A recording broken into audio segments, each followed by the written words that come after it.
YouTuber Ravish जी यूट्यूबरी करते करते हिंडन नदी में पहुंच गए। वहां से अपने चाचा एंडरसन को आवाज देने लगे, वो नहीं आया। जबकि मोनिका तो बार बार कहती थी कि देखो देखो वो आ गया, मोनिका। फिर क्यों नहीं आया एंडरसन?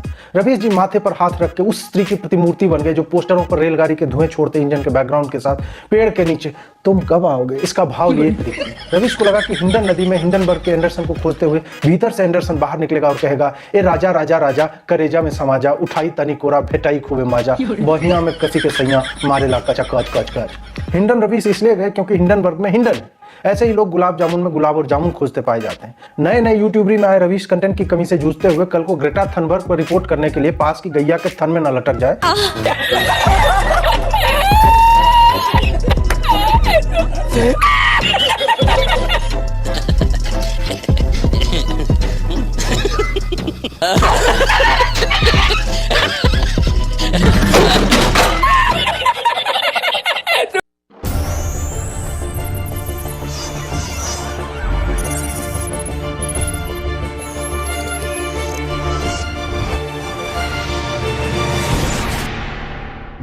हमारे लोकतंत्र का आप यूज कर सकते हैं, इसका मिसयूज भी कर सकते हैं। ये मिसयूज है, ये मिसयूज है। तो ये भारतीय जनता पार्टी के पार्षद नंगे होकर के क्या कर रहे हैं? डेमोक्रेसी का यूज कर रहे हैं कि मिसयूज कर रहे हैं? विदिशा की है ये न्यूज। किस ग्लोबल इवेंट में है जरा बता दीजिए मुझे, कौन से वैश्विक सम्मेलन का फोटो दिखा रहे हैं आप? नहीं, इस कुकृत्य के ऊपर जो कोई भी समर्थन के लिए खड़ा होगा जनता ऐसे ही दौड़ाएगी। इस बात को आप समझिए। Enough is enough. तो रुको जरा, मेरी बात। कैपिटल, अरे शांत, के लिए पत्रकारिता हो रही है, कैपिटल के लिए। अरे शांत हो जाइए, अरे शांत हो जाइए। कहां है वो रबिश वाले चमचे? आप मुझे पत्रकारिता सिखा रहे हैं तो मेरा आपको जवाब मेरा ये है आपको, हमारे देश में चमचे पत्रकार बहुत है जो कांग्रेस पार्टी के जूते के तलवे चाटते थे दिन भर, ब्रेकफास्ट लंच और डिनर। ये कांग्रेस पार्टी के जूते के तलवे चाटते थे। ये चाटुकार पत्रकार, ये रबिश पत्रकार जो अचानक कह रहे हैं हम बड़े एंटी एस्टेब्लिशमेंट है, ये बिके हुए कोंगी जूते के तलवे चाटने वाले रबिश पत्रकार, इनके बारे में कुछ बोलेंगे? कलमाडी जब स्कैम कर रहा था ये सारे जूते के तलवे चाट रहे थे। 2G स्कैम हुई थी, 2G स्कैम हुई थी, ये जूते के तलवे चाट रहे थे कांग्रेस पार्टी के।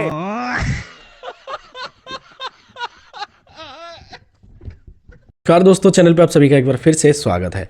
दोस्तों, राहुल गांधी की अर्धनग्न सेना ने जो भारत मंडपम में एआई समिट के दौरान किया था वो तो एक खतरनाक काम था ही देश की इज्जत के लिए, लेकिन उसके बाद राहुल गांधी और उसकी पार्टी को बचाने के लिए ये सभी प्रवक्ता भी दौड़ पड़े हैं और डिबेट में अपनी फजीहत करा रहे हैं। डिबेट वीडियो बहुत इंटरेस्टिंग होने वाली है, आपसे रिक्वेस्ट है यार वीडियो पूरी देखें, लाइक कर दें, चैनल पर पहली बार आए हैं तो सब्सक्राइब करके बेल का आइकन ऑल पे कर लें। पहले चलते हैं, देखते हैं डिबेट में क्या कुछ हुआ, फिर बात करते हैं। चलिए शुरू करते हैं। हमारे तमाशे पे बात करें, ये क्या हो रहा है? प्रेम शुक्ला जी, ये क्या हो रहा है? विश्वास नहीं होता कि कोई पॉलिटिकल पार्टी इतनी गिर सकती है। अर्णव जी, जिस तरह से आपने रिपब्लिक पर आपने श्रीमान राहुल गांधी के बुरके को टराटर फाड़ा, जनरल नरवणे के नाम पर जो झूठ का पहाड़ खड़ा किया गया था, उसको आपने जब पहाड़ खोदा तो राहुल गांधी नाम का चूहा निकला। उस चूहे की ऐसी दशा हो गई कि वो भागम भाग कर रहा है और आज उसने अपने कार्यकर्ताओं के कपड़े उतरवा कर नंगई की पराकाष्ठा की। उसने जो है अंतरराष्ट्रीय मंच पर जब भारत को कलंकित करने का उसने जो है बेशर्मी भरा कपड़े उतार कर जिस तरह का आंदोलन किया, उसने बताया कि मुझे रिपब्लिक ने बेपर्दा कर दिया है।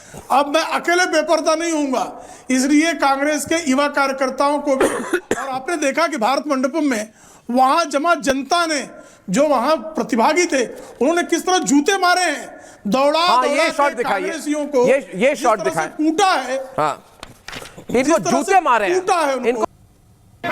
मुझे लग रहा है हाँ, विरोध प्रदर्शन करने के और भी बेहतर तरीके हो सकते थे, लेकिन ये प्रदर्शन है, ये सर्कस है। नहीं, प्रेम शुक्ला जी, ये प्रदर्शन है, ये प्रदर्शन है। इन अर्धनंगों को एआई समिट में ले जाना प्रदर्शन कहते हैं, ये प्रदर्शन है। मानसिक अस्पताल ले जाइए इनको, मानसिक अस्पताल, मेंटल हॉस्पिटल। प्रेम शुक्ला जी कहते हैं प्रदर्शन है। आपको जिसको जहां ले जाना है, अरे मुझे नहीं ले जाना, आपको ले जाना है। कौन किस को कहां ले जाना चाहता है? इसको लफुए है ये। क्या लफुए? ये प्रदर्शनकारी नहीं है, ये लफुई है, लफुई। लफंगे। बेहतर तरीके हो सकते थे, लेकिन विरोध प्रदर्शन करना उनका हक है, उनका अधिकार है, उनको हर्षवर्धन जी। पूरा अधिकार है कि वो कहीं भी विरोध प्रदर्शन करें, देश की स्थिति पर चिंता जाहिर करते हुए। इन लफंगों ने कपड़े खोल दिए, इन बेशरम लफंगों ने कपड़े खोल दिए। यह राजनीतिक कंट्रीब्यूशन राहुल गांधी की भारत के राजनीतिक क्षेत्र में, और इसके लिए बैठे हैं पढ़े लिखे फराज किदवई। मैं अपेक्षा करूंगा फराज किदवई और सोमनाथ भारती जी से कि आप इसका समर्थन ना करें, कृपया करके ना करें फराज किदवई जी। नहीं तो ऊंची आवाज में आप ये भी कर सकते हैं, समझ जाइए कि राहुल गांधी क्या कर रहे हैं और क्या करवा रहे हैं।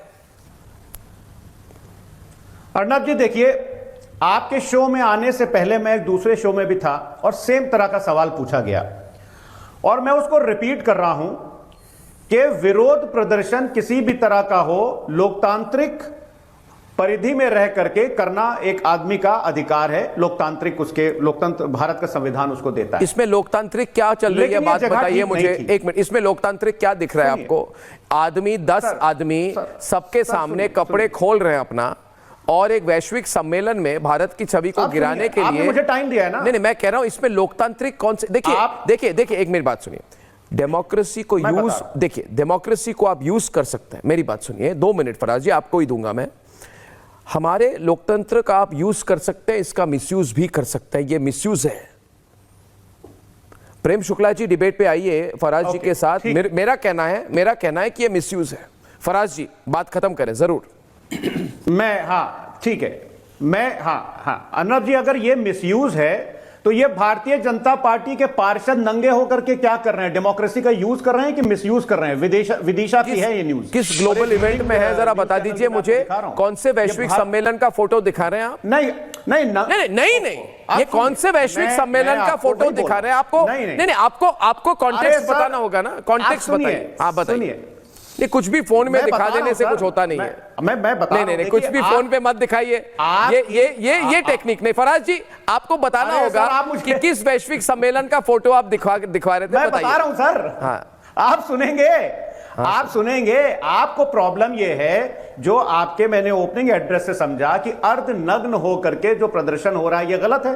तो नंगे तो भारतीय जनता पार्टी के पार्षद भी हुए थे, लेकिन मैंने उसको कंडेम किया कि वो जगह ठीक नहीं थी अगर आप प्रदर्शन कर रहे हैं। मैंने अपने ओपनिंग स्टेटमेंट में बोला। क्या भाई आप जो एक जबरदस्ती राहुल गांधी का लाइन ले रहे हैं आप? अब मैं कहां लाइन ले रहा हूं? दिल से नहीं बोल रहे, अपनी लाइन ले रहा हूं। पढ़ी लिखी ठीक नहीं थी। मैं तो राहुल गांधी की नंगई को भी चंगई कहना कि आइडिया में भी अब राहुल गांधी की नंगई में भी इनको जो है आइडिया अच्छा हो सकता है, लेकिन जगह ठीक नहीं थी। राहुल गांधी की नंगई में छिद्रान्वेषण करने की सुनिए, समाजवादी पार्टी की दुर्दशा का अपने आप में बयान है। मुझे आपने टाइम दिया, कहिए तो मैं चुपचाप बैठ जाऊं। समाजवादी पार्टी किस जो है, आपने मुझे टाइम दिया ना, मैं इनके बीच में नहीं बोला। मैं गर्त में गिरने वाली कांग्रेस का हाथ पकड़कर स्वयं जो है गर्त में जाना चाहती है, इसका लक्षण है। अब अर्नब जी मैं बोलूं, आप भी नंगा होकर टहलना चाहते हैं। अच्छा, अब रही बात, आप मुझे बताइए, आप मुझे बताइए, क्या आप देखिए फराज जी, कोई भी मुद्दा हो, हर व्यक्ति को, हर सरकार के साथ कोई ना कोई प्रॉब्लम होती है। वहां पे क्या आपकी पार्टी भी वहां पे बनियानधारी या टॉपलेस प्रोटेस्ट करती या करवाती? नहीं, मैं तो पहले ही बोल रहा हूं ना कि वो जगह ठीक नहीं थी। अच्छा, लेकिन यहां पर जो बात हो रही थी अभी कि ये पॉलिटिक्स नहीं गुंडागर्दी है, किसी एक पैनलिस्ट ने बोला ना, ये मनीष जी ने बोला, मैं भी कह रहा हूं मनीष जी को लाइए। मैं इनकी बात, ये गुंडागर्दी नहीं है जी। मैंने कहा बोलने दिए सर, ये गुंडागर्दी नहीं तो क्या है ये? अर्नब जी ये ठीक नहीं है। नहीं, 1 वर्सेस 1। बिल्कुल, आप लोग लगातार मुझे डिस्टर्ब नहीं, मैं डिस्टर्ब नहीं कर रहा। एक मिनट, मैंने सिर्फ कहा, आपने कहा किसने कहा ये गुंडे हैं, मैंने कहा और मनीष जी ने कहा। हमने कहा इनको गुंडा लफंगा और बहुत कुछ कहा। ये कहा गया। अरे सर सुनिए तो, सर सुनिए। हाँ ठीक है, आपने कहा कि ये जो एग्जैक्ट स्टेटमेंट था मैंने लिख लिया कि ये पॉलिटिक्स नहीं गुंडागर्दी है। हाँ, ये गुंडागर्दी है जब भारतीय जनता पार्टी के केंद्रीय मंत्री का नेता इस देश के किसानों को अपनी गाड़ी से नीचे कुचल करके उनकी हत्या कर देता है। हाँ, ये गुंडागर्दी है। हाँ, ये गुंडागर्दी है। हाँ, ये ड्रामा है। हाँ, ये ड्रामा है। फराज किदवई का ड्रामा है। मुद्दे से भटकने के लिए फराज किदवई किसी और मुद्दे को किसी और कॉन्टेक्स्ट में लाने की कोशिश कर रहे हैं। अरे छोड़िए, अरे छोड़िए, ये ड्रामा है, ये नौटंकी है, ये फराज किदवई की नौटंकी है। ये गुंडागर्दी है ये गुंडागर्दी। राहुल गांधी के इस कुकृत्य के ऊपर जो कोई भी समर्थन के लिए खड़ा होगा, जनता ऐसे ही दौड़ाएगी। इस बात को आप समझिए। Enough is enough. जनता उनको भी दौड़ाएगी। इस देश के इतिहास में उन पत्रकारों का भी नाम लिखा जाएगा जो चंद पैसों के लिए पत्रकारिता को बेच रहे हैं। फराज किदवई, इतिहास में उन पत्रकारों, फराज किदवई जी मेरी बात सुनिए, फराज किदवई जी बात सुनिए, मेरी बात सुनिए, मेरी बात सुनिए, कैपिटल, अरे शांत, के लिए पत्रकारिता हो रही है, कैपिटल के लिए। अरे शांत हो जाइए, अरे शांत हो जाइए।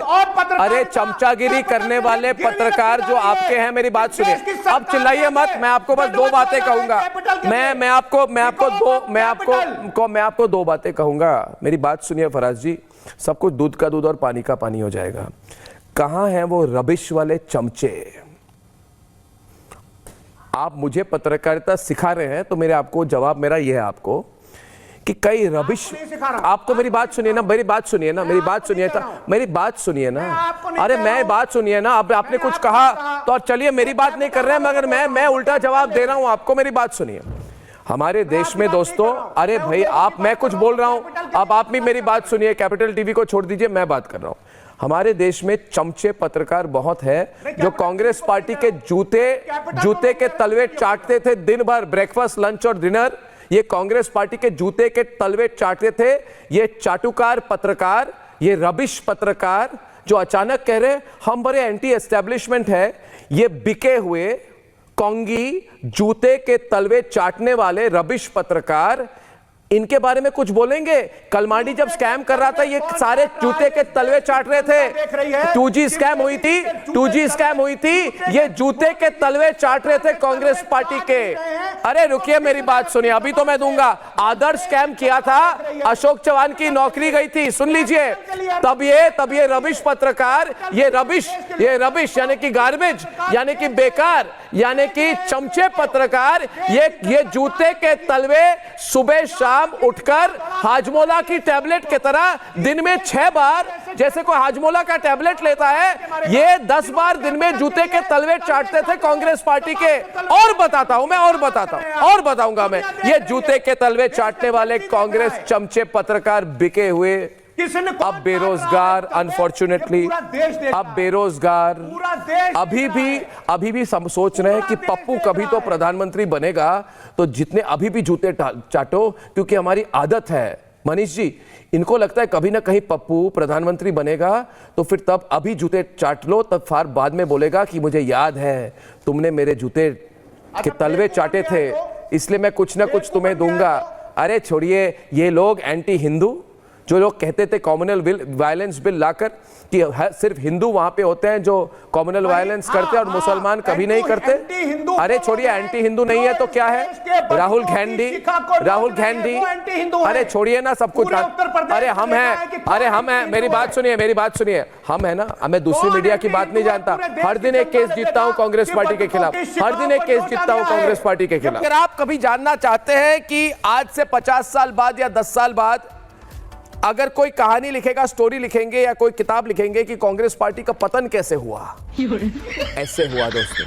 खत्म, bye bye, tata, goodbye, गया।